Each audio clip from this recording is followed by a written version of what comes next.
अमृत सरांचं भाषण ऐकताना मला असं डोक्यात आलं की एखादं गावाकडचं पोरगं आपल्या तळ्यालाच मोठं समजायचं, आमच्या गावाचं तळ लई मोठं आहे, आणि त्याला मुंबईला नेऊन समुद्र दाखवल्यावर जसं वाटतं आगमा एवढं होय.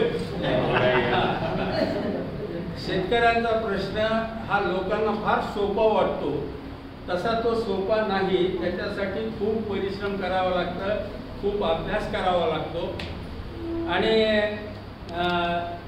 काय त्याच्या मागे कन्सेप्ट अशी आहे बरं का, की जसा जातीचा प्रश्न, माझ्या जातीवर अन्याय व्हायला लागला म्हटलं की लोक जम देतात, तसं शेतकऱ्यावर अन्याय व्हायला म्हणल्यावर शेतकरी जमतील असं तुम्हाला वाटतं, तसं होत नसतंय. शेतकरी हा व्यवसाय आहे. जात जी आहे ना ती बदलत नाही. तुम्ही अंबाजोगाईत राहिलात काय, पुण्यात राहिलात काय, मुंबईला राहिलात काय, तुमची जात आहे ती आहेच, परंतु व्यवसाय तुमचा बदलून जातो.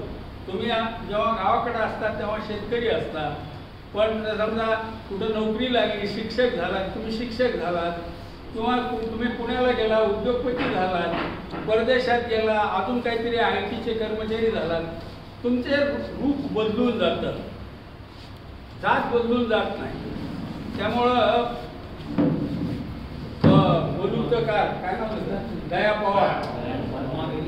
दया पवार मुंबईला गेले आणि त्यांनी गोलूचं नावाचं पुस्तक लिहिलं. ते का लिहू शकले? कारण ते दलित राहिले, तिथं सुद्धा जात त्यांच्या आडवी आली. परंतु भास्कर चंदन शिव म्हणून आपले एक ग्रामीण लेखक आहेत, फार मोठा लेखक कळमचे, ते सांगत होते की मी गावाकडे गेलो तर मला वाटतं की ज्वारी महाग विकली गेली पाहिजे, आणि मी नोकरीच्या ठिकाणी गेलो तर मला वाटतं ज्वारी स्वस्त मिळाली पाहिजे. हितसंबंध बदलून जातात. शेतकरी हा तिथं शेतकरी राहत नाही, जसा मूळ शेतीमध्ये असतो तसा. हा फरक समजून घेतला की मग लक्षात येतं की तसा शेतकऱ्याच्या बाजूनं गळा काढून उपयोग नाही, ती जात नाही, ती तो एक व्यवसाय आहे. आणि व्यवसायाचं काम, लढाई ही व्यवसायाच्या पद्धतीनंच केली तर त्याच्यात यश येऊ शकतं, नाण्याचा यश येणार नाही. किती झटायला लागले ना शेतकऱ्याचे प्रश्न सोडवण्यासाठी, काय निघतं का त्याच्यात? ते निघत नाही. त्याचं कारण हे सर्जकांची लढाई आहे, हे त्यांच्या लक्षात आलेलं. हे सर्जक काय भानगड आहे हे एकदा समजून घ्या. अनेक वेळेला इथं बसलेल्यापैकी अनेकांनी माझं भाषण ह्या विषयावरचं ऐकलेलं आहे, पण तरी नवीन लोकांसाठी ते सांगणं अत्यंत आवश्यक आहे की हा जगाचा गोल आहे. हा गोल कुणी तोललेला आहे?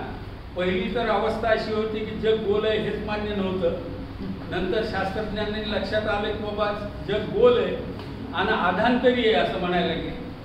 तर आधांतरी काहीतरी गोल राहू शकतं हे काही पटना डोक्याला, म्हणून त्यांनी विचार केला कशाचा तरी ह्याला टिकू असेल, आधार असेल कशाला तरी.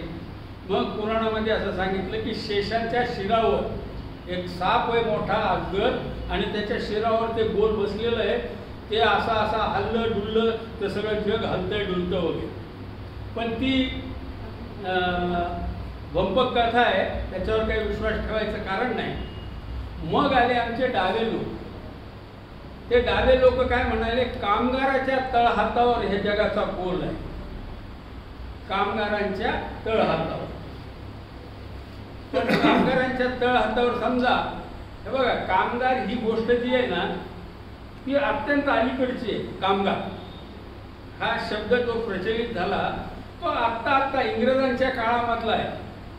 त्यावेळेला औद्योगिक क्रांती झाली आणि लोक कारखान्यामध्ये काम करायला लागले, तर ते कारखान्यात काम करणारे कोण बाबा, तर कामगार हा शब्द तेव्हापासून रूढ झाला, लेबर.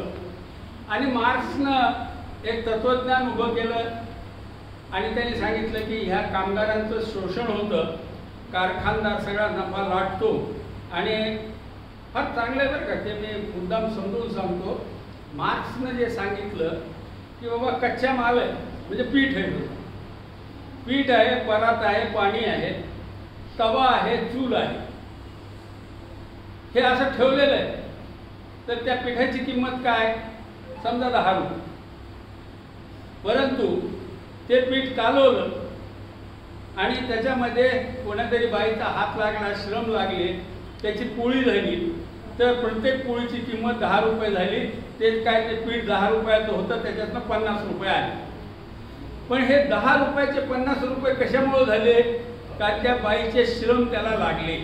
हे मार्क्सचं जो अर्थशास्त्र आहे, ते अर्थशास्त्र हे आहे.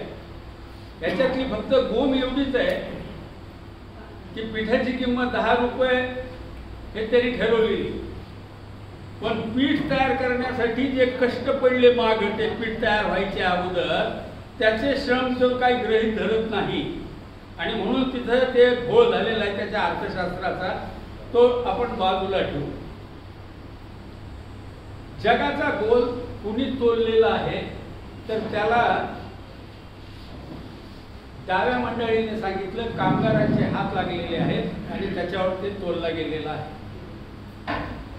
हे कसं उत्तर शोधायचं येतं, ह्याचं उत्तर शोधायचं की या जगामधला कोणता घटक नष्ट झाला तर जग संपून जाईल, काय नष्ट झालं तर जग संपून जाईल.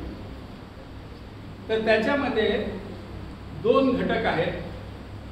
पहिला घटक शेतकरी आहे.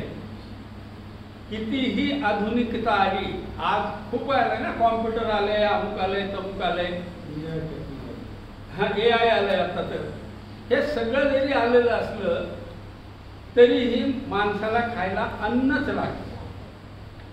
दगड खाऊन, विटा खाऊन, लोखंड खाऊन, कागद खाऊन पोट भरत नाही. काय माणसाचं हे जे इंजिन आहे हे चालायचं असेल तर ह्याला अन्नच लागतं. त्यामुळे जर समजा शेतकरी सगळे नष्ट झाले या पृथ्वीतलावरून, तर हे जग क्रमाक्रमाने नष्ट होऊन जाईल. कारण खायलाच काय नाही. तुम्हाला तर करावं लागेल, तुम्हाला कंदमुळं काठ शोधून आणावे लागतील, तुम्हाला शिकार करावी लागेल, तुम्हाला काहीतरी करावं लागेल. त्याच्याशिवाय हे इंजिन चालणार नाही. कुणाला तरी शेतकरी व्हावंच लागतं, तरच हे जग चालणार.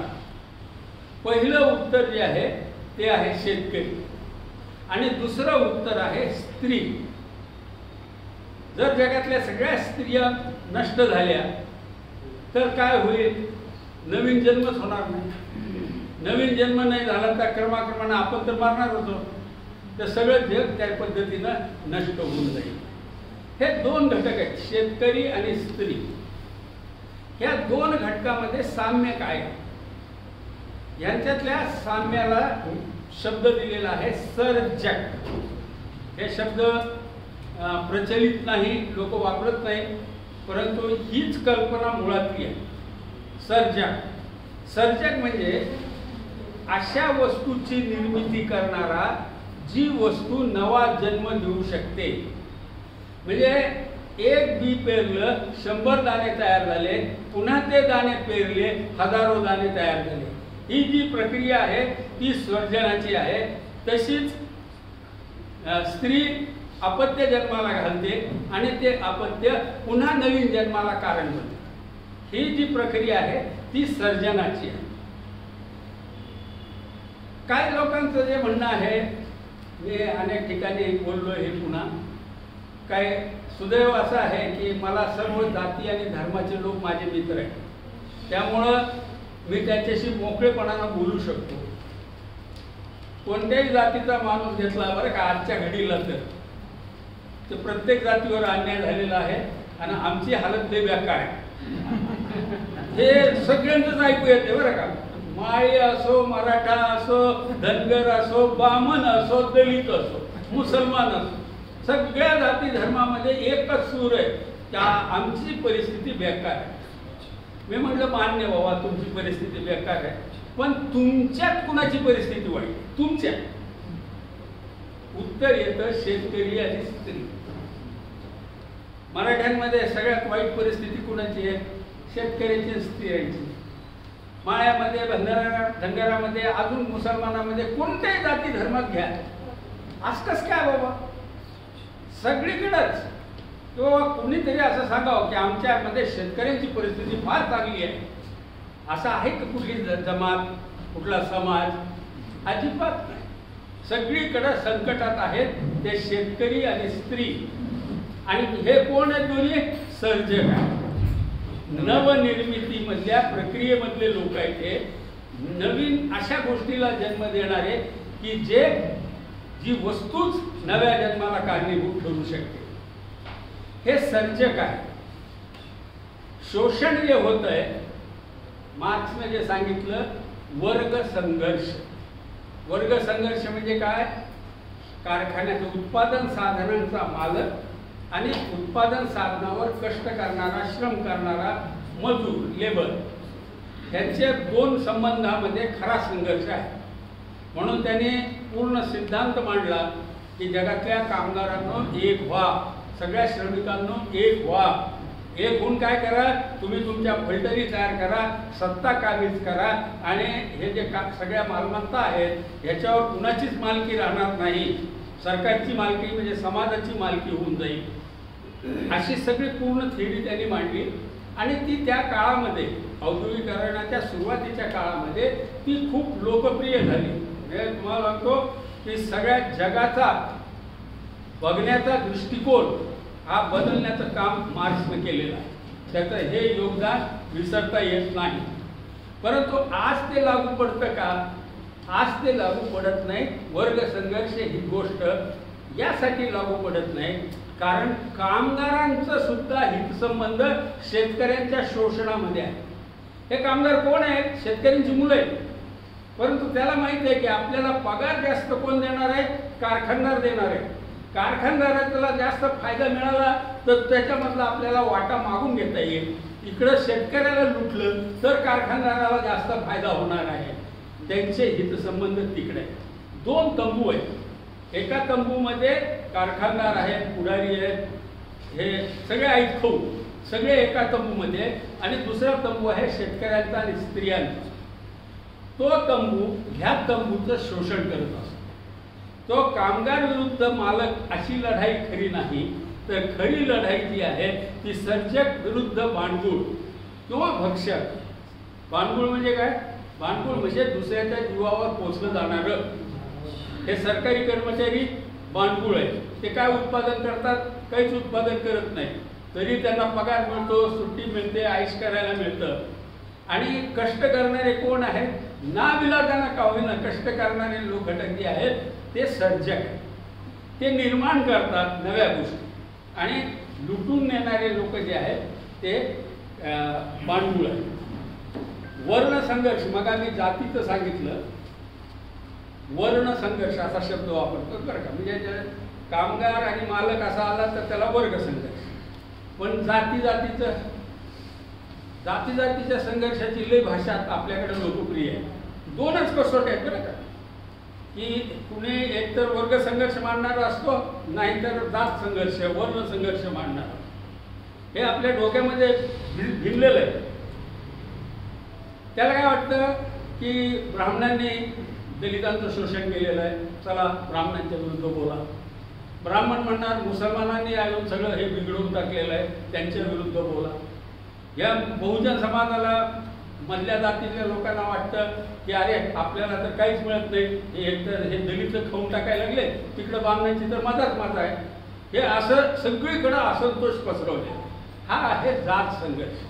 हा संघर्ष खोटा आहे, कारण प्रत्येक जातीत, प्रत्येक धर्मामध्ये शोषण खरं होत आहे. वाईट परिस्थिती जी आहे, तुम्ही मला सांगा की अमुक घरामधल्या, अमुक जातीच्या घरामधल्या बाईला काम पडत नाही, लय मजा करतात त्यांच्या बाया, असं कुठं आहे का? सगळ्या ठिकाणी बायांना कष्टच करावं लागतं. म्हणजे काय की वर्ण संघर्ष सुद्धा खोटा आहे, फसवा आहे. खरा संघर्ष जो आहे तो सर्जक विरुद्ध भक्षक, सर्जक विरुद्ध बांडगुळ अशा स्वरूपाचा आहे. ही गोष्ट जर लक्षात घेतली तर आपण त्याच्यातनं मुक्त होतो. आपण नव्यानं विचार करायला लागतो आणि नवा विचार, मग सगळी जबाबदारी आपल्यावर येऊन जाते. हे सर्जकांचा विचार हा अत्यंत अलीकडचा विचार आहे. शेतकरी आंदोलन जसजशी वाढायला लागली त्याच्यानंतर तो विचार प्रस्थापित झालेला आहे. ही पोस्ट मार्क्सच्या नंतरची जी विचारसरणी म्हणून म्हणता येईल जगामध्ये, ती तिथं जाते. त्याच्यासोबत दुसरी गोष्ट येते ती ही की सर्जकांना काय हवं असतं. सर्जकांना संरक्षण हवं असतं. ही गोष्ट खरी आहे. कुणीही सर्जक असू द्या, त्याला संरक्षण लागतं. बाळातीन बाईला आळसा लागतो, पक्षिणीला घरटं लागतं. निसर्गाचा नियम आहे, तिला एक संरक्षण लागतं. परंतु संरक्षणाच्या अगोदर तिला स्वातंत्र्य लागतं. स्वातंत्र्याशिवाय दिलेलं संरक्षण म्हणजे षडयंत्र. त्याची फसवणूक नाही झाली की संध्याकाळी 7च्या अगोदर घरात ये वगैरे वगैरे. तिला स्वातंत्र्य द्या आणि त्याला संरक्षण द्या. म्हणजे की बोका येतो म्हणून पक्ष्याला पिंजऱ्यात बंद करून टाकायचं, बोक्याला नाही मारायचं. बोके मोकळे फिरू द्यायचे आणि पक्ष्याला मात्र पिंजऱ्यात बंद करायचं. हा जो विचार आहे तो अत्यंत चुकीचा विचार आहे. या निमित्तानं अजून एक सैद्धांतिक भूमिका, आपलं मन कसं तयार करायचं. तर आपल्या मनामध्ये काय येतं माहिती आहे का, की जो बळी जातो तो आपल्या मनामध्ये पहिल्यांदा दोषी. म्हणजे समजा एखाद्या मुलीवर बलात्कार झाला तर आपण आधी काय विचार करणार, ती तिकडे कशाला गेली, ती तशीच आहे, तिने कपडे तसे घातले होते किंवा काही असेल, तिला दोष द्या. पण ज्या हराम्यानं बलात्कार केला त्याला नाही बोलणं. तुम्ही हे लक्षात घ्या की बळी जो जातो त्याला दोष देणं हे डोक्यातून काढून टाका. पहिल्यांदा ज्याला असं वाटेल की बळी गेलेल्याला दोष देतो, शेतकरी आत्महत्या करतो, तुम्ही बघा गावामध्ये जाऊन त्या आत्महत्या केलेल्या कुटुंबाबद्दल तिरस्काराची भावना असते. बरं, तिरस्काराची भावना असते. का असते? कारण तो बळी घेतो. जो बळी घेतो त्याच्याकडे बोट दाखवून बोलण्याचं धाडस आपण करत नाही. हे काम एकेकाळी शिवाजी महाराजांनी केलं. ते असं काही ते मराठा सुभेदारांना गोळा करत बसले नाही, मावळ्यांना गोळा केलेलं हे लक्षात घ्या. सुभेदारांना नाही गोळा केलं त्यांनी. आणि बोर्ड दाखवला ते मुघलांच्या राजाकडे, त्या औरंगजेबाकडे बोर्ड दाखवलं. महात्मा फुलेनं या ब्राह्मण कम्युनिटीचं जे लोक होते त्या काळातले, त्यांना सांगितलं की तुमचं पाप आहे ही अस्पृश्यता. त्यांनी महात्मा गांधींनी इंग्रजाकडे बोर्ड दाखवलं. आपण ह्या सगळ्या थोरांची नावं घ्यायचे आणि आपल्यावर वेळ आली तर आपणच म्हणायचं ती तशीच होती हो. ही मानसिकता आपली जी तयार झाली, ह्याच्यातून जोपर्यंत आपण बाहेर पडत नाही तोपर्यंत आपण शेतकऱ्याच्या प्रश्नाचा विचार करू शकत नाही, सर्जकांच्या स्वातंत्र्याचा विचार करू शकत नाही. सर्जकांना हवं असतं स्वातंत्र्य. आता हे बघा की जर सर्जकांना स्वातंत्र्य हवं असतं, हा जर त्यांचा निसर्ग धर्म असेल, तर तुम्ही बाकीच्या मागण्या काय करताय? शेतकऱ्यांच्या सगळ्या मागण्या तुम्ही तपासा, त्याच्यामध्ये स्वातंत्र्य किती? स्वातंत्र्य मागतच नाही. म्हणजे आत्ता कुठं किसान पुत्र आंदोलन सुरू झालं त्याच्या काही काळ अगोदरपासून ही मागणी पुढे यायला लागलेली आहे की अरे त्यांना स्वातंत्र्य द्या. झोनबंदीच्या विरोधात आपण लढलो, झोनबंदी उठली म्हणजे शेतकऱ्यांना काय मिळालं? पण स्वातंत्र्य मिळालं. तर हे स्वातंत्र्य मिळवणं ही खरी लढाई असते सर्जकांची. मागण्या करून, भलं करून, बोनस द्या, नफा द्या, भाव द्या, हे आता कालबाह्य झालेल्या गोष्टी आहेत. आणि म्हणून शेतकरी विरोधी कायदे हे गुलामीच्या बेड्या आहेत, ते हटवणं म्हणजे त्यांना स्वातंत्र्य मिळवून देणं आहे. हे सर्जकांच्या स्वातंत्र्याची ही कन्सेप्ट समजून घेताना अनेक लोक असं मानतात की अमर हवे कुणाचं काम करतायत? शेतकरी. त्यांच्या डोक्यामध्ये काय आहे? शिक्षक आहेत, वकील आहेत, डॉक्टर आहेत, अमुक आहेत, तसे शेतकरी. शेतकऱ्याची भूमिका फार वेगळी आहे समाजामध्ये. शेतकरी हा घटक हा रेल्वेचा एक डबा नाही आहे. जसे इतर घटक आहेत तसा शेतकरी एक डबा नाही, शेतकरी त्या रेल्वेचा इंजिन आहे. शेतकरी चालला तर सगळे डबे चालायला लागतील, नाहीतर अनागोंदी होणार.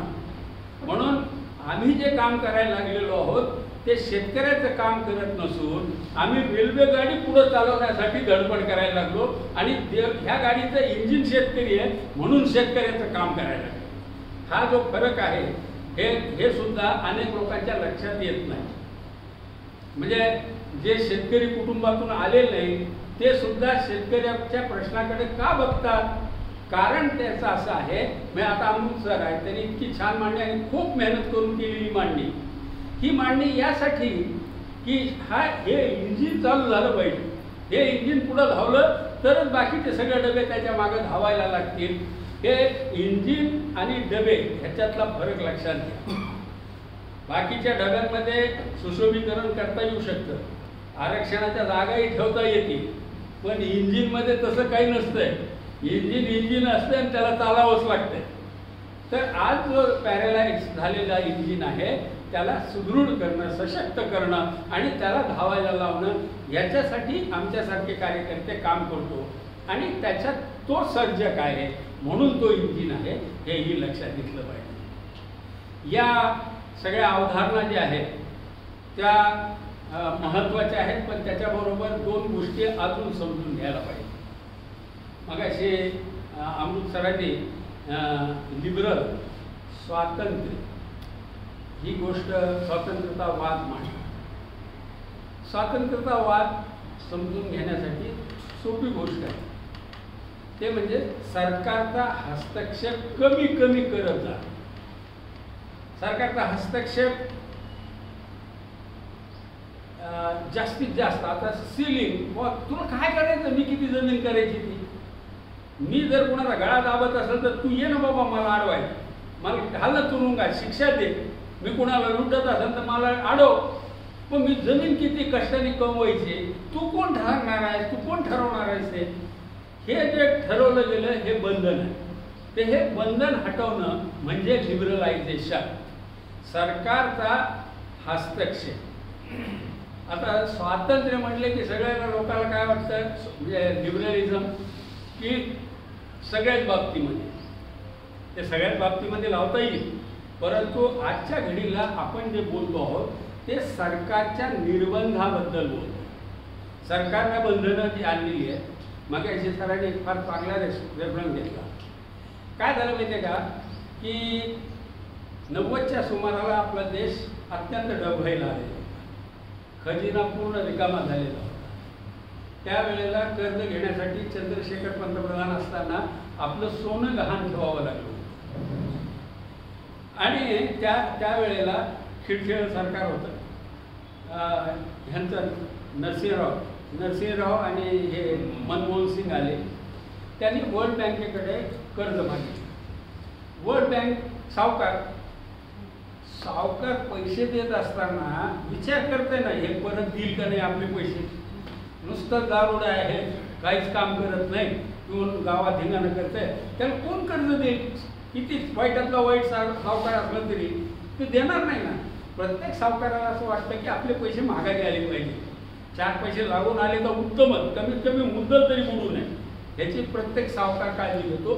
त्याप्रमाणे वर्ल्ड बँकनं ती काळजी घेण्यासाठी सरकारला सांगितलं की तुम्ही हे सगळे बंधनं केलेली आहेत, सगळे बंधनं, पोकळ बंधनं होती आपल्या देशामध्ये, ती बंधनं तुम्ही आता उठवा. ती बंधनं उठवल्याशिवाय तुमची अर्थव्यवस्था बळकट होणार नाही. आणि त्याच काळामध्ये त्याच सुमाराला IT ची क्रांती झाली. IT ची क्रांती म्हणजे कॉम्प्युटर आले, नवीन तंत्रात. मी तुम्हाला अजून एक कन्सेप्ट सांगतो. IT म्हणजे काय माहिती आहे का, डोक्याची शेती, डोक्यामधली शेती, कल्पनांची शेती. ती कल्पनांची शेती सुद्धा सर्जक आहे बरं का. ती ढोल गमार शूद्र पशु नारी हे सगळे सर्जक आहेत. ते स्वतःचा धर्म सोडत नाही, निसर्गाने दिलेली जबाबदारी सोडत नाही. हे तुम्ही ऐकलं ना, ढोल गमार शूद्र पशु नारी, हे तुलसी रामायणामध्ये आहे आणि ह्याचा चुकीचा संदर्भ अनेक ठिकाणी वापरला गेलेला आहे. ॲक्च्युअली अशी आहे की राम समुद्राला म्हणतो की तू बाजूला हो, मला पुढं जायचं आहे. तर समुद्र म्हणतं छे मी बाजूला होऊ शकत नाही. आणि त्यावेळेला तो सांगतो की ढोल गमार शूद्र पशुनारी हे अशा तुझ्या बोलण्यानं बाजूला होणारे नाही आहेत. त्यांना त्यांचा धर्म आहे, तो निभवावा लागतो. त्यांना तू भाग पाडलं तरच ते भाग पाडू शकतो. त्यांना स्वधर्म जो आहे त्यांचा तो निसर्ग धर्म आहे, त्याप्रमाणेच त्यांना वागावं लागतं. हे कुणाला, जे सर्जक आहेत त्यांच्यासाठीच लागू आहे. निसर्गाने समुद्राला सांगितलं की तू इथं राहा, ह्याच्यासाठी रस्ता फाकून द्यायचं त्याचं काम नाही, तू कर. आणि मग ते दगड टाकले आणि मग वगैरे वगैरे ते झालं. तर हा जो भाग आहे हे सर्जकांना हे जे शेती IT मध्ये जे झालं ते झालं मेंदूमध्ये शेती करायचं. आतापर्यंत काय होतं माहिती आहे का, की संपत्ती निर्माण करण्याचं काम तर जमीन करत होती, शेतीच करत होती. परंतु अलीकडच्या काळात 2080-90च्या सुमाराला पहिल्यांदा शेती बाह्य सुद्धा संपत्ती निर्माण करण्याची दारं उघडली गेलेली आहे. ही IT मध्ये म्हणजे आपलं सिस्टम म्हणजे आपलं काय भाव बहिणीचं नातं आहे की शेतकरी आणि IT हे IT वाले काय आपले शत्रू नाही आहेत. ते मेंदूची शेती करतात. त्याच्यातले जे जिनियस आहेत त्यांच्याबद्दल बोलतो मी. हाताखाली काम करणारे कारकून ते सोडून द्या, परंतु जे मोठं काम सॉफ्टवेअर वगैरे उभं करतात ते लोक खरोखरच जिनियस. तर ह्या लोकांना ही ITची क्रांती आलेली त्या काळामध्ये, आणि त्याच वेळेला नेमकी थोडीशी दारं खिळखिली झाली इंडियामध्ये झाली. खरं तर मनमोहन सिंग, मगाशी सरांनी सांगितल्यासारखं, मनमोहन सिंग आणि नरसिंहरावच्या सरकारनं त्याच वेळेला सिलिंगचा कायदा, आवश्यक वस्तू कायदा, हे सरकारी हस्तक्षेप, सरकारी बंधनांचे कायदे आहेत, हे उठून टाकायला पाहिजे होतं. खरं लिबरलायझेशन आलं असतं तर. परंतु त्यांनी शेतीची उपेक्षा केली, दुर्लक्ष केलं आणि शेतकरी तसाच राहिला. आणि त्याचा फटका बसला आत्महत्या. हे आत्महत्या आधी पण होत होते बरं का. मी यांचं विठ्ठलरामजी शिंदे त्यांची भाषणं वाचत होतो, तर त्या भाषणामध्ये विठ्ठलरामजी शिंदे यांनी कर्नाटकामध्ये एका पूर्ण कुटुंबानं आत्महत्या केल्याचा उल्लेख. म्हणजे इंग्रजांच्या काळात ही आत्महत्या होत्या, मधल्या नेहरूंच्या काळात होत होत्या. साहेबराव करपेची आत्महत्या झाल्यानंतर ती सगळ्यांचा म्हणजे मोठा गाजावाजा झाला. त्या आत्महत्येचा धक्का मोठा होता आणि त्याच्यामुळं त्याच्यात कोर्टात गेलं प्रकरण आणि कोर्टाने आदेश दिला की ह्याची नोंद करा. 90च्या नंतर शेतकरी आत्महत्यांची नोंद वेगळी व्हायला लागली. की तेव्हापासून आत्महत्या सुरू झाल्यात असं नाही. परंतु दुसरा भाग असा झाला, म्हणजे पाऊस कुठंतरी व्हावा आणि लोंढा इकडे यावा, तो सगळा प्रवाह, आणि त्यानं ते सगळं घेऊन वाहून न्यावं. इंडियामध्ये जे काही निर्माण झालं त्याचे ताण सगळे आपल्यावर पडले आणि आपल्या शेतकऱ्यांवर पडल्यामुळं इथं आत्महत्या वाढल्या. तुम्ही मगाशी सर एक शब्द वापरत होते त्यावेळेस माझ्या लक्षात आलं की शब्द फार चालाखीचे आहेत बरं का, आणि त्याला पर्याय नाही. राष्ट्रीयकरण. राष्ट्रीयकरण काय असतं? सरकारीकरण म्हणा की, सरकारीकरण नाही म्हणायचं, राष्ट्रीयकरण झालं. आणि तेवढाच हरामीचा शब्द आहे आत्महत्या.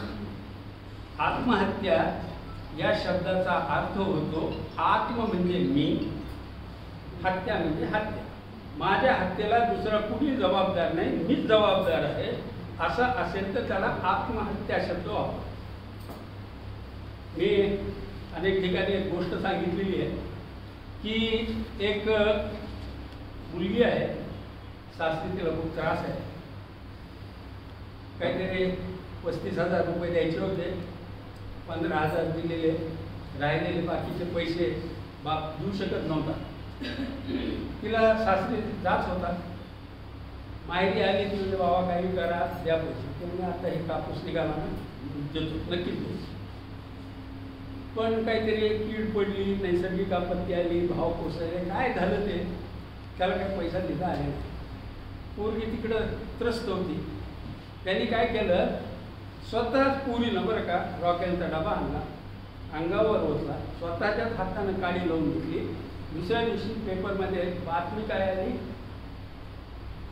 अजून एक सासरबळी, आत्महत्या नाही, सासरबळी, हुंडाबळी, अजून एक हुंडाबळी. आणि हे बाप परेशान. आता एकतर पोरगी गेली, दुसरी तरुण होते, गावातले लोक बोलायला गेले, आता इथं उरकायचं, बायको आजही कडेवरतीच्या एक गुरु, सुनामी सगळी डोक्यामध्ये. हे बी जाते रानामध्ये, लिंबाच्या फांदीला दोर बांधते, लटकून घेतं. दुसऱ्या दिवशी बातमी येते, शेतकऱ्याची आत्महत्या. त्या मुलीच्या बाबतीमध्ये काय येतं, हुंडाबळी, आणि ह्यांच्या बाबतीमध्ये काय, आत्महत्या. हे सरकार बळी का नाही? सरकार बळी जरा जास्त तुम्हाला वाईट वाटत असेल, कर्जबळी म्हणा. कर्जबळी जर सोपं आहे ना, सरळ सरळ नाही. म्हणजे तुम्ही त्याच्या कुटुंबाला नुकसान देताना मूळ अट तुमची अशी आहे की त्याच्यावर कर्ज असलं पाहिजे. मग कर्ज असलं पाहिजे अशी जर अट असेल तर त्याला कर्जबळी म्हणा ना, नाहीत म्हणत, त्याला आत्महत्याच म्हणतात. हे शब्दांचे जे घोळ आहे, हे शब्द जे आहेत ना, हे जाणीवपूर्वक तयार केले जातात. ज्यांचे हितसंबंध भांडुळांमध्ये आहेत ते लोक भाषेशी खेळत असतात. त्यामुळं शेतकऱ्यांशी, स्त्रियांशी संबंधित असलेली भाषा तयार होते. मी अनेक ठिकाणी किसान पुत्र शब्द, तेव्हा हे पुरुष पुत्रींचं काय, अरे बाबा भाषा मी नाही तयार केली हो. मी विचारलं तुला मुलं किती आहेत, मुलं किती आहेत म्हणजे मुलगे किती आहेत असं नाही, मुलं किती म्हणजे मुलं आणि मुली. तसं किसान पुत्र म्हणजे पुत्र आणि पुत्री. पण भाषेमध्ये तो चालाकीपणा येतो. ह्या सगळ्या गोष्टी ज्या आहेत ह्या छटा आहेत. आपण जे काम करण्याचा प्रयत्न करतो आहोत ह्या छटा आहेत. मगाशी मी साहेबराव करपेचा उल्लेख केला. साहेबराव करपे हा यवतमाळ जिल्ह्यातल्या चिलगव्हाण गावात सरपंच होत राहिलेला एकेकाळी. घरात संगीत आपले खंदारे उलटी आहेत ना, त्याच्या वडिलांकडे शिकलेले गाणे. स्वतः हा साहेबराव संगीत विशारद, 4 लेकरं. यात्रेच्या निमित्तानं गेलेला दत्तपूर म्हणून गाव आहे पवनार आश्रमाच्या जवळ. त्या गावामध्ये रात्री पवनार आश्रमात जाऊन भजन म्हटलेलं, काय जीवनाची दोरी काय तुटली रे वगैरे असं काहीतरी भजन. ते म्हणतो, रात्री येतो, भजनमध्ये विष टाकतो, लेकरांना खाऊ घालतो, बायकोला खाऊ घालतो, पत्र लिहितो तपशीलवार, स्वतः खातो, सगळ्या लेकरांच्या कपाळावर महिलांच्या 1-1 रुपया ठेवतो नाणं. पत्र लिहिल्यानंतर स्वतः विष घेऊन मरतो. सकाळी जेव्हा दार उघडतं तेव्हा 6 प्रेत एकाच खोलीतून बाहेर पडतात. मी स्वतः शेतकरी चळवळीत काम करणारा. सुरुवातीला गेलो तेव्हा मला असं वाटत होतं की शेतकरी रुग्ण घेऊन बाहेर पडतील आणि सत्तेला सळोकी पळो करतील आणि शेतकऱ्यांचं राज्य येईल, अशी स्वप्न मी त्या तरुणपणामध्ये बाळगत होतो. आणि शेवटच्या काळामध्ये काय आलं तर साहेबराव करपेची आत्महत्या. म्हणून आपण काय करतो, 19 मार्चला ती आत्महत्या झाली. 19 मार्च 1986. तोपर्यंत लिबरलायझेशन सुद्धा आलेलं नव्हतं. 1986ला 19 मार्चला ही आत्महत्या झाली. म्हणून त्या दिवशी 1 दिवसाचा उपवास करतो. उपवास यासाठी करतो की मला पिस्तूल घेऊन कोणाला गोळी मारता येत नाही. आपण निशस्त्र आहोत.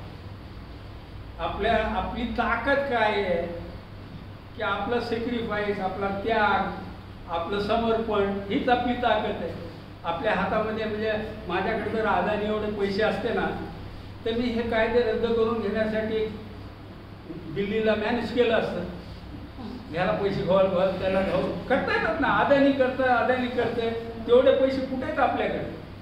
अरे अदानी तर पैसे देऊन सरकार आणते हो राज्यातलं, तेवढे पैसे नाहीत आपल्याकडं. अशा परिस्थितीमध्ये आपल्यासारखी माणसं निशस्त्र माणसं काय करू शकतात की गांधीनं आपल्याला एक शस्त्र दिलं ते सत्याग्रहाचं, त्याच्यासाठी 1 दिवसाचा उपवास हे आपण करतो आणि त्याच्यामध्ये कुणावर बळजबरी नाही. ज्याला असं वाटतं की माझं काहीतरी ह्याच्याशी नातं आहे, या सगळ्या वेदनेशी नातं आहे, त्यांनी उत्स्फूर्तपणे स्वतः करायला पाहिजे. आणि दुसरं काय करतो, दुसरं आपण एक काम करतो तो आहे 18 जूनला, दरवर्षी 18 जूनला काळा दिवस, ब्लॅक डे, शेतकरी पारतंत्र्य दिवस. शेतकरी गुलाम कधी झाला नाही का? मी स्वतः 15 ऑगस्ट 1947 साली देशातले सर्व नागरिक स्वतंत्र झाले असं मानतो. त्याच्याबद्दल मला शंका नाही. का नाही? कारण हे स्वातंत्र्य शेतकऱ्यांनी मिळवलेलं.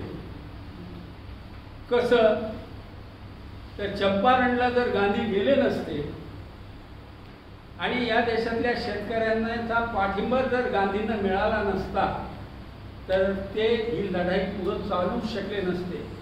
अनेक नेते येऊन गेले गांधीच्या अगोदर, सशस्त्र प्रयत्न केले, निशस्त्र प्रयत्न केले, कुणालाही यश मिळालं नाही. पण चंपारणनं जी प्रतिमा गांधीला दिली की ह्याला शेतकऱ्याचं दुःख कळतंय गळ्या, ह्याच्या मागं आपण उभं राहिलं पाहिजे, सबंध देशातला शेतकरी उभा राहिला म्हणून गांधी झाले. नाहीतर गांधी एकटे पडले असते, केलं असतं काहीतरी करायचं ते, पण जे ताकद मिळाली ती या देशातल्या शेतकऱ्यांची होती.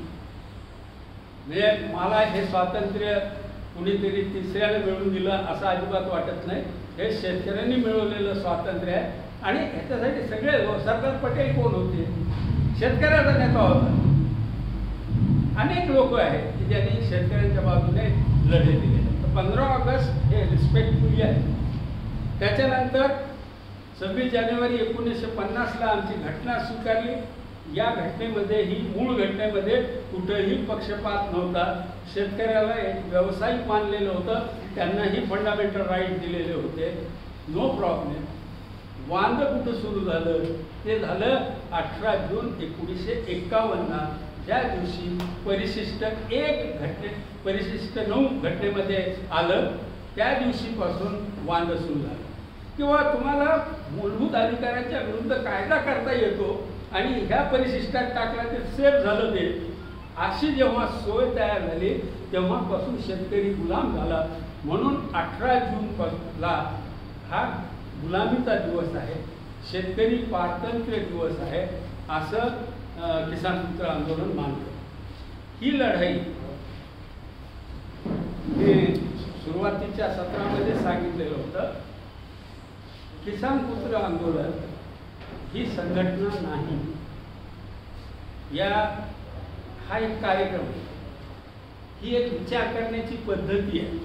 हे एक विचारधारा आहे की बाबा शेतकऱ्यांचं स्वातंत्र्य म्हणजे सर्जकांचं स्वातंत्र्य. शेतकऱ्यांच्या स्वातंत्र्याची लढाई म्हणजे ह्या देशाला बलवान करण्याची लढाई. आणि या देशाची लढाई ही लढाईसाठी जे लोक पुढे येतील त्यांनी पुढचा मार्ग पादाक्रांत करायचा. काय होतं, तुम्ही अध्यक्ष उपाध्यक्ष करून टाकले ना संघटनेमध्ये, तर जेवढे अध्यक्ष उपाध्यक्ष असतात तेवढेच खुश असतात, बाकीचे सगळे नाराज असतात. आणि बरं मला अध्यक्ष व्हायचं आणि सेक्रेटरी व्हायचं ही डोकेदुखी नवीन सुरू होऊन जाते. त्यामुळं आम्ही कुठंही, आमची शाखा नाही, कुठेही आमची संघटना नाही. ज्याला वाटतं की आपण हे काम करावं ते करा. ह्याच्यामध्ये उत्स्फूर्तता आहे. तुम्हाला अजून एक सांगतो की उत्स्फूर्तता किती असावी. मकरंद डोईकर त्याने ही पुस्तिका वाचली, शेतकरी विरोधी काय, भारावून गेला. त्यांनी जगातल्या सगळ्या देशांच्या जितक्या उपलब्ध आहेत तेवढ्या देशांच्या घटनांचा अभ्यास आहे. मग त्याला असं वाटलं की त्याला सुप्रीम कोर्टात जायला पाहिजे. म्हणून त्यांनी एक याचिका दाखल. फार चांगले मुद्दे काढले बरं का. आम्ही जो वकील केलेला होता, अनुप सक्सेना नावाचा वकील, जो कोणते खासदार राहिलेले निवडून आले, मोठा गुन्हे फौजदारीच्या क्षेत्रातला मोठा राम जेठमलानीच्या ह्याच्यामध्ये होता, कुरुमध्ये तो, त्याला वकील केलं. आणि पण त्याला काय माहित शेतकऱ्याचं? अहो शेतकऱ्याचं जाऊ द्या, घटनेमध्ये शेतकरी आता जसं अमृतसराने जे काही संदर्भ दिलेले आहेत ह्याच्याशी त्यांना काय संबंध आहे? हे सगळ्या संदर्भांचा त्यांनी अभ्यास केला, स्वतः याचिका तयार केली, कोर्टात गेलं. हे सगळ्यात जास्त बदनाम न्यायाधीश न्यायमूर्ती गोगोई साहेब, या गोगोई साहेबांनी आम्हाला खूप मदत केली बरं, प्रचंड. म्हणजे जेव्हा मकरंदाची तारीख पडायची ना तेव्हा ते लक्षात आणून द्यायचे, अरे तुम्ही प्रेयरमध्ये कायद्यांची नावं लिहिलेली नाही, कोणते कायदे रद्द करायचे प्रेयरमध्ये लिहा, ह्याने दुरुस्त करून दाखल करू दे. एवढ्या आस्थेनं त्याने केला. पण ते बाबरी मशिदीचं प्रकरण झाल्यानंतर तो रिटायर झाला. नंतर आले कोण? शेतकरी आंदोलनाशी अत्यंत जवळीक असलेले आमच्या शरद जोशींचे मित्र शरद बोबडे साहेब, नागपूरचे मराठी माणूस. आमच्याला वाटलं की यायला आता शरद जोशीचे मैत्री, शरद म्हणजे आम्ही आता काम तेच करायला लागलेलं, पुढे घ्यायला लागलो, हे मात्र आपल्याला सपोर्ट करेल. अजिबात सपोर्ट केलं नाही त्यामुळे. न्यायाधीशांची लाचारी. त्यांनी एकदा एक तारीख पडली आमची, त्याच्यात तर काहीच झालं नाही, पण दुसऱ्या तारखेला तो म्हणला की तुम्ही हे काढून घेता की मी खारिज करू. सरळ चीफ जस्टिस आणि शेतकरी आंदोलनाशी संबंधित असलेला. हे हैराण झालो आम्ही, हे असंच काय म्हणायला लागले. मग आमच्या वकिलांना विनंती केली की तुम्ही सरकारला पत्र तरी द्या आणि मग आम्ही विड्रॉ करून घेतो. तेवढं पत्राची तडजोड मान्य केली त्यांनी, सरकारला पत्र दिलं, ते कचऱ्याच्या कुंडीत टाकलं. सरकारलाही माजूर असते, कुठला सुप्रीम कोर्ट चीफ जस्टिस. मगाशी मी बोलत होतो की अमेरिकेतला जज एवढा ताकदवर असतो आणि भारताचा एवढा कणा मोडलेला का असतो? त्याचं कारण साधं आहे.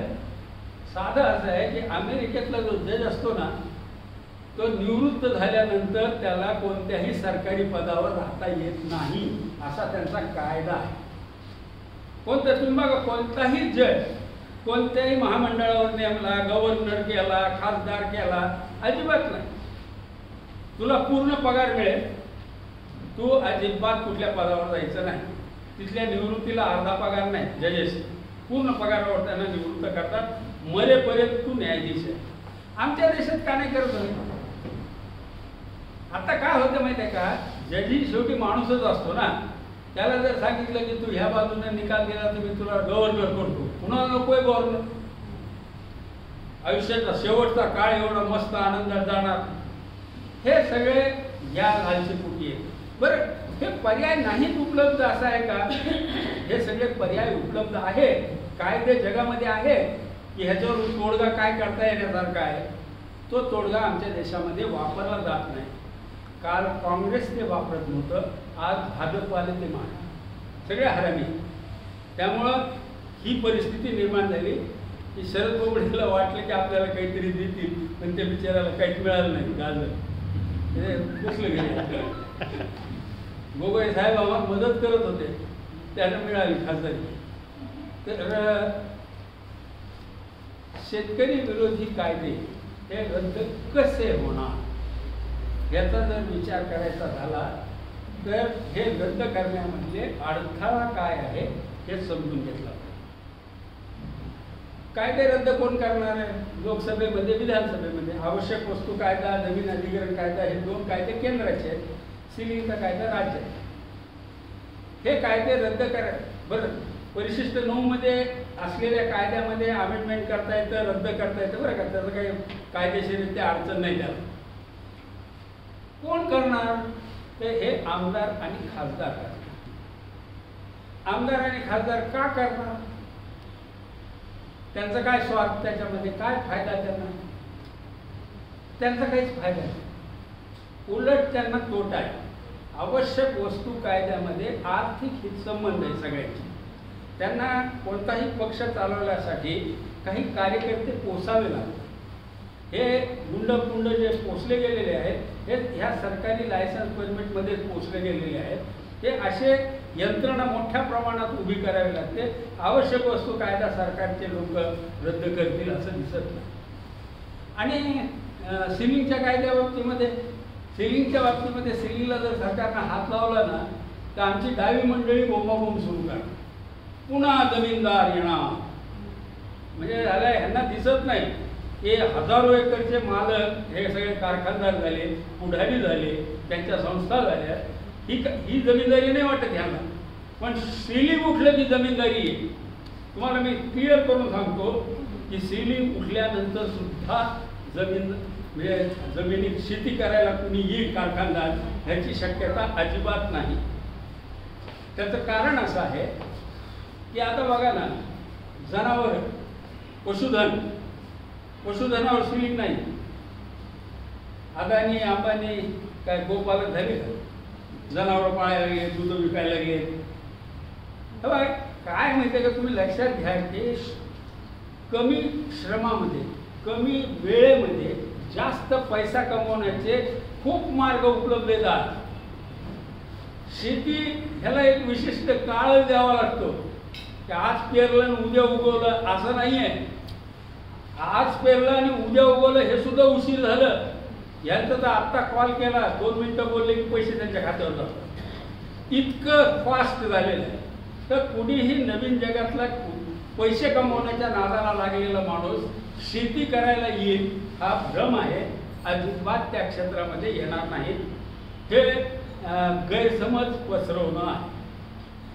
गब्बर सिंग आ जाएगा म्हणजे काय भीती की तो डाकू आहे, तो तुम्हाला येऊन मारणार आहे म्हणून तुम्ही मला दबून राहा. गब्बर सिंग आ जाएगा असं दाखवायचं आणि भीती निर्माण करायची. आमचं म्हणणं आहे, आम्ही अच्युतराव वगैरे आम्ही अनेकदा बोललो या विषयावर. ते शेती अंबानी येणार आहे ना, करू द्या की जरा. नीता अंबानीला खुरपू द्या की, रानात बसून खुरपायला गेली वगैरे असं चित्र बघायला आवडेल की आपल्याला. किती दिवस हे असं राहणार आहे खांद्यावर ठेवा की कधी. हे काही येणार नाही. ही उगा गब्बर सिंग आ जाएगा वाली बात आहे, ते होणे नाही. ह्याच्यामधली जी मोठी अडचण आहे ती आहे निवडणुकीची पद्धत. मी गेली 10 वर्ष हे सातत्यानं पुढे नेण्याचं काम करतो. त्याहीपेक्षा डोक्यामध्ये गेली 10 वर्ष हा एकच विषय आहे. माझे अनेक मित्र म्हणतात, म्हणजे सचिन परब नावाचा एक मोठा पत्रकार आहे, तो म्हणायचा की काका तुम्ही आधी आहे ना वेगवेगळ्या विषयावर खूप छान लिहायचं. मी कथा लिहिली, कादंबऱ्या वेगवेगळं लिहायचो, राजकीय विश्लेषण लिहायचो. ते सगळं बंद करून मी फक्त हा प्रश्न कसा सोडवायचा ह्याच्या खोलात जायला. ते खोल्यात जात असताना आमच्या लक्षात असं आलं की निवडणूक पद्धत ही सगळ्यात मोठा अडथळा आहे. तो अडथळा यासाठी आहे, तुम्ही बघितलं ना निवडणुका कशा होतात आपल्या देशामध्ये. आपल्या देशामध्ये निवडणुकीमध्ये पैशाचा वापर 50-50 हजारची मंडळी दिली ह्या निवडणुकीत. कुठून आणणार आहे? कोण निवडून येणारा ह्या विचाराचा माणूस? अजिबात नाही. हे तर आता तर 50-50 हजारची मंडळी दिली. ह्याच्या अगोदर नांदेडला शरद जोशी उभे होते, डिपॉझिट गेलं. शरद जोशी डिपॉझिटच गेलं. शरद जोशी म्हणजे आम्ही म्हणायला तर व्यवहारात कुठं लावू द्यायचा, पण निवडून देणार नाही. ही परिस्थिती जी निर्माण होते आहे त्याचं कारण आहे निवडणूक पद्धत. मी काही त्याच्या पूर्ण तपशिलात मला बोलायचं नाही, पण काही प्रश्न तुमच्या मनामध्ये उपस्थित करायचे. पहिला प्रश्न असा आहे की निवडणूक 1 दिवसातच मतदान का घेणार? एकच दिवस का? 8 दिवस ठेवा. खरं तर 15 दिवस तुम्ही प्रचाराला देताना पक्षांना आम्हाला मतदाराने 15 दिवस द्या, आम्ही आमच्या सवडीने मतदान करू ना. एवढे बूथ कशाला पाहिजे? तो बूथ कर्मचारी कमी करायचे. जिथं जिथं सरकारी ऑफिस आहे ना तिथंच ठेवा. आम्ही आमच्या सवडीनं जाऊ, तिथं मतदान करू, झालं निघाले. त्या ठिकाणी तिजोरी सुरक्षित राहू शकत असेल तर मतपेटी सुरक्षित राहायला काय अडचण आहे? अंबाजोगाईसारखं ठिकाण आहे, तहसील आहे, इव्हन ग्रामपंचायतीमध्ये ठेवा. तिथं सुरक्षा करता येऊ शकते. प्रत्येक गावाला एक बूथ ठेवलं तरी होण्यासारखं आहे. 15 दिवस दिले ना, कुठं रांग लागायची? रांग अजिबात लागणार म्हणजे लाज, मला तर लई लाज वाटते. म्हणजे ते कारकून बसलेला असतो आणि मी रांगेत उभा की माझा नंबर कधी लागतो. नो, मी राजा आहे, मी मालक या देशाचा, मतदार आहे, मला सन्मानानं मतदान करता आलं पाहिजे. परंतु त्यांनी काय केलं? एकच दिवस मतदान का? कारण एक दिवसामध्ये भावना वापरता येईल. मराठ्यांना चेतवून द्यायचं, मग मराठ्यांनी सगळ्यांनी मतदान करायचं, त्याला ह्यांना नाही द्यायचं. एक दिवस करता येतो, पण 8 दिवस 10 दिवस असलं ना ते मराठी विचार करते, मला हे आपल्या चुत्या मारायला लागले, ह्याच्यापेक्षा आपण दुसरं करावं. हे कळायला लागतं. एक दिवसामध्ये मतं भावनिक होऊन जातात, हिंदू मुस्लिम होऊन जातात. ही भावनिकता त्याच्यामध्ये असू. जेव्हा मतदान दिलं ना त्यावेळेला एक व्यक्ती एक मत दिलं, पण आपण एक झुंड एक मत करायला लागलो. आपण झुंडीच्या बाहेर पडलोच नाही. आपलं एक मत आपण देत नाही, आपण एक झुंड म्हणून मतदान करायला लागतो. आणि झुंडींना झुलवणं फार सोपं असतं. सगळं राजकारण जे आहे ना, जे आज तुम्हाला दिसतं त्याचं काही विश्लेषण करायची गरज नाही. ते झुंडी झुलवण्याचं राजकारण आहे. या झुंडी काही, त्या झुंडी काही. ज्याच्याकडे जास्त मोठी झुंड आली तो निवडून आला. हा एक भाग पहिला सोपं सांगितलेलं आहे. दुसरी गोष्ट अशी की मतदार संघ निहाय प्रतिनिधित्व ही एक भानगड आहे. आता बघा, आपला बजरंग सोनवणे तो निवडून गेलेला आहे. आता नागालँडमध्ये काहीतरी नवीन कायदा करायचा आहे. बजरंग सोनवणे काय सांगावं तिथं? त्या बिचाराला काही सांगता येणार नाही.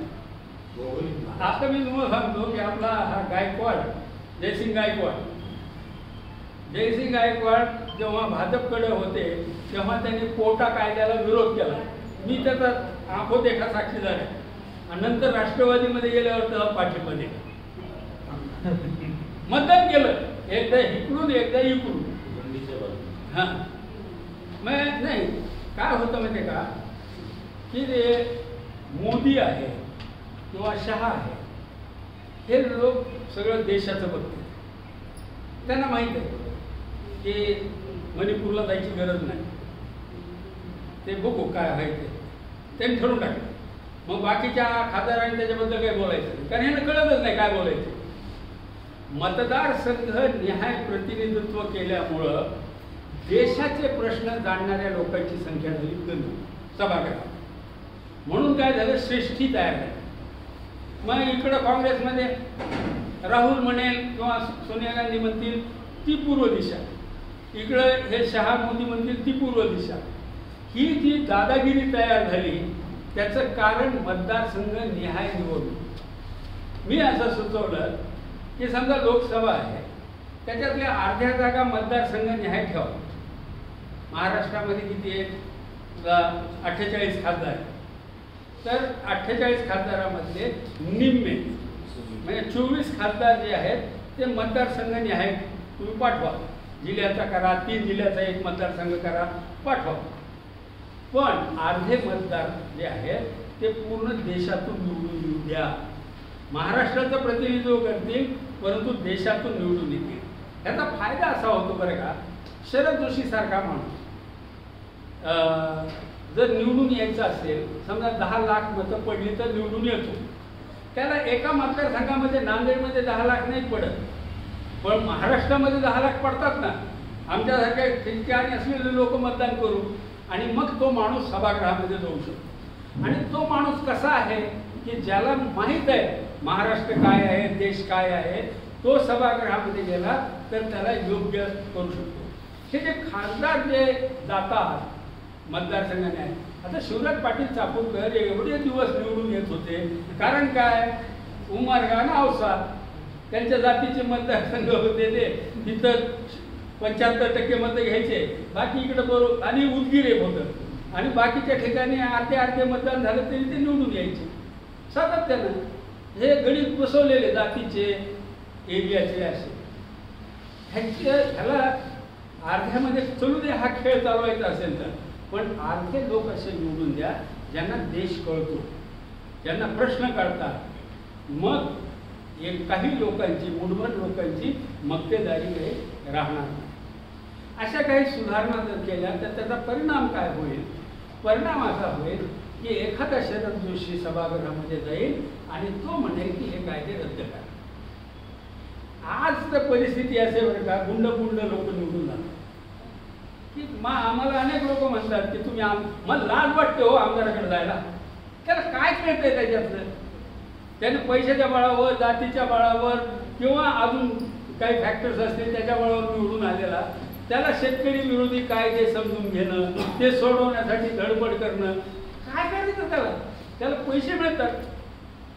तुम्हाला मी सांगतो, मी बापूसाहेब काळात तिकडे बराच काळ राहिलो.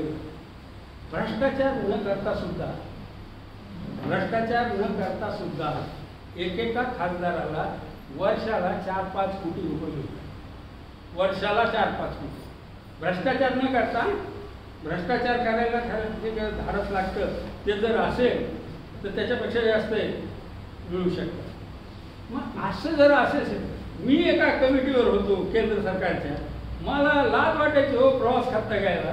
मला ते मोठा ते काय दाखवायचे, मी विमानानं आलो.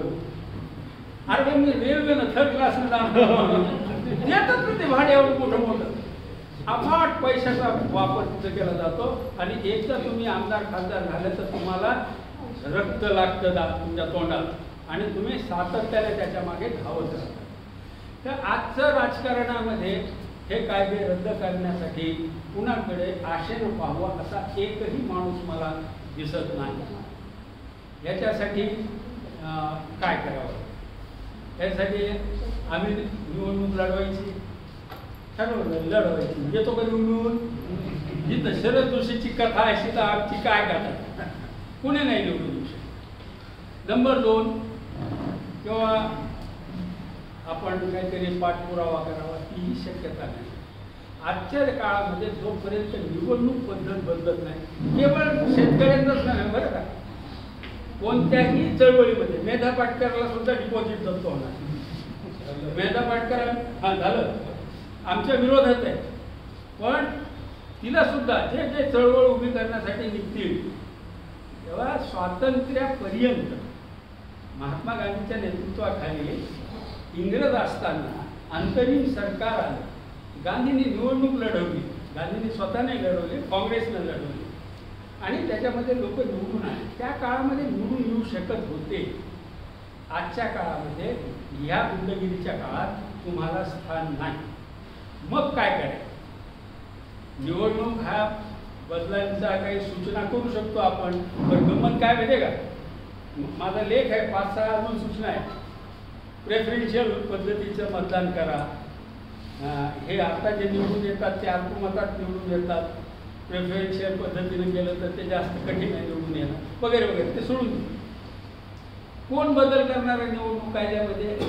हे मोदी शहाच के हातात आहे ना आजच्या घडीला. मग ज्या खेळामध्ये ते सफल होतात ते खेळ कशाला बदलून घेतील नियम त्याचे? ते बदलणारच नाही. ही सगळी गोष्टी आहे बघ. या आज जेव्हा चळवळीमधल्या कार्यकर्त्याला कोणत्या परिस्थितीला तोंड द्यावं लागत, एक हताशाची परिस्थिती तयार होती की काय असं वाटतं. पण नाही, काय होण्याची शक्यता?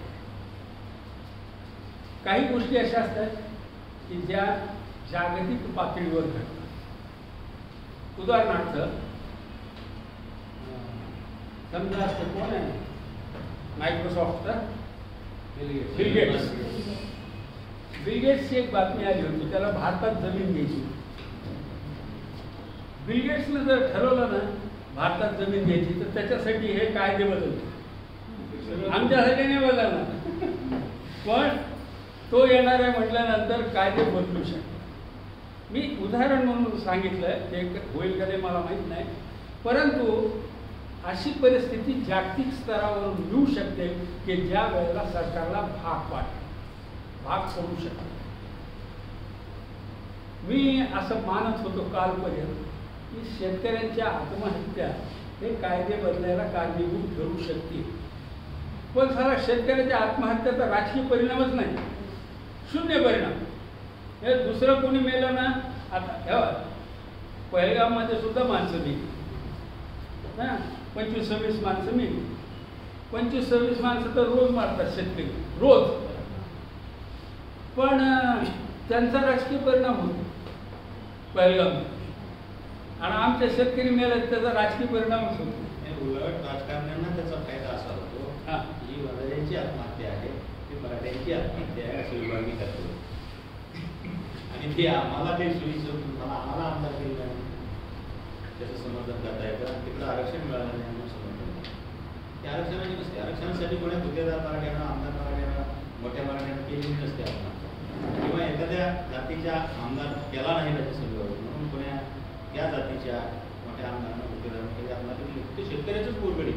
आणि ही माझी त्यांच्यासोबत चर्चा झाली आर्ग्युमेंट आमदारासोबत चुप असतात नाही. पण त्याचं शेतकरी आत्महत्यात निवडणुकीत भांडवल गेलं असं चित्र नाही दिसत. हे वैयक्तिक मतं असू शकतात वेगवेगळी, परंतु बाबा कोणीतरी अजेंडा केला किंवा भाजपवाल्याने जे काँग्रेसच्या राज्यामध्ये शेतकऱ्यांच्या एवढ्या आत्महत्या झाल्या, बोलत सुद्धा नाही निवडणुकीत. फोकसच नाही त्याच्यावर, काय फोकस नाही, ते फोकस नाही. असं नाही. त्याला इश्यू करणं जे म्हणतो ना आपण, इश्यू नाही करत, आपण इश्यू करतो, पण ते इश्यू नाही करत. इश्यू करणं म्हणजे आपल्या एवढं पाठपुरावा करणं, ते त्यांना नाही. बोलायला काय लागतंय, सगळेच बोलतात आणि चांगल्या पद्धतीनं बोलतात, उलट आपल्यापेक्षा जास्त बाजू घेतील. बोलायला काय नाही, करायला ते मागे राहतात असं चित्र दिसतं. शासनाला ते विशेष नाही वाटत, हां, शासनाला काहीच वाटत नाही, त्याचं विशेष वाटत नाही, कारण त्याच्यावर काही फायदा नाही, काहीच फायदा नाही. मला असं वाटतं की जसं निवडणूक आहे तसं भीकवाद सुद्धा शेतकऱ्यांच्या ह्या लढाईला पुढे नेण्यामध्ये फार मोठा अडथळा आहे. मला हेही माहीत आहे की जातीवाद, धर्मवाद हाही अडथळा आहे. मी आत्ता पुलवामाच्या तुलना केल्याबरोबर मला म्हणले तुम्ही तर तसंच बोलणार, तसं काय मी पाकिस्तानचं आहे, मुसलमानाचं नाव दिसले. अरे मी म्हणलं शेतकऱ्याचं बोलतो रे, शेतकरी मारायला लागले, ते काय ह्या जातीचे त्या जातीचे नाही, सगळेच आहे. पण त्याचं भांडवल करतात, ह्याचं भांडवल होत नाही. एक तर आंतरराष्ट्रीय परिस्थिती, दुसरी देशांतर्गत परिस्थिती सुद्धा. देशांतर्गत परिस्थितीमध्ये काही गोष्टी घडू शकतात असं मला वाटतं, विशेषतः दक्षिणेमध्ये. म्हणजे केरळमध्ये डाव्यांचं राज्य आहे, पण तिथं सिलिंगला विरोधाला धार आली. तिथं शेतकरी चळवळीचा अजेंडा झालेला आहे की सिलिंग तिथं राज्यात रद्द करा, आणि हे जर उत्तर आणि दक्षिण असं जर करणार असतील तर दक्षिणेतले राज्य हे सिलिंगचा कायदा रद्द करू शकतात, आणि मग एकदा एका राज्यामध्ये रद्द झाला आणि तिथं शेतकऱ्यांच्या कंपन्या प्रॉस्पर व्हायला लागल्या तर आपोआप वेगवेगळ्या राज्यांमध्ये त्याचा परिणाम होणार नाही. तर ही एक दुसरी शक्यता मला दिसते. जे ह्या दोन्ही शक्यता आपल्या हातातल्या नाही आहेत. आपल्या हातात काय? आपल्या हातात आहे जनमत तयार. म्हणजे मला खात्री आहे की आता इतके जितके लोक आपण बसलेलो आहे ह्याच्यातल्या 50%हून जास्त लोकांनी यापूर्वी शेतकरी विरोधी कायदे कोणते आहेत, त्याचे तपशील काय आहेत हे ऐकलेलं असणार. अशीच परिस्थिती महाराष्ट्राची, देशाची आहे. शेतकऱ्याच्या पोरांना माहीत नाही. अहो शेतकऱ्याची पोरं तर लांब राहिले, वकिलांना माहीत नाही. वकिलांना कायदेशी खेळतात ते, पण त्यांना हे शेतकरी विरोधी कायदे आहेत हे माहीत नाही. त्याचबरोबर विद्यार्थ्यांना माहीत नाही. मुंबई, पुण्यात, शहरात गेलेली पोरं एकतर डाव्या बाजूने थोडं क्रांतिकारी करायचं असेल ना तर ते कम्युनिस्ट डावे यांच्या बाजूनं जातात, आणि जरा फारसं बुद्धिमत्ता ऐकून थोडा कमी असेल तर ते आपल्या जातीच्या धर्माच्या संघटनेमध्ये जातात. तिथंच आपले भगवे हिरवे निळे घेऊन फिरतात. ह्या शहरातल्या पोरांना सुद्धा त्याच्यातलं काही फार स्वारस्य राहिलेलं नाही. मला असं वाटतं की आपल्या आवाक्यामध्ये एकच गोष्ट आहे, ती म्हणजे हे सांगणं. जास्तीत जास्त लोकांपर्यंत शेतकरी विरोधी कायदे काय आहेत त्यांचे दुष्परिणाम काय आहेत हे सांगत राहणं आणि कदाचित याच पेरणीतून एक चांगलं बियाणं, एक चांगलं रोपटं उभं राहील आणि ते रोपटं आपल्याला पुढं घेऊन जाईल. मला वाटतं तिथं थांबायला हवं, 5 मिनिटं जास्त. तर हे शिबिर 1 दिवसाचंच आहे, त्यामुळं प्रत्येक विषयावर तपशिलाने काही बोलता येत नाही, फार चर्चा करता येत नाही. परंतु आता एक अर्धा तास आपण, सर या पुढे, नाही तुम्ही या सर. मला एक प्रश्न होता. हां, ते आता आताचं सत्र आपण प्रश्नोत्तराचंच सत्र करणार आहोत. सरांनाही मी बोलवलं, ज्यांनाही काही प्रश्न असतील तर त्यांनाही विचारा.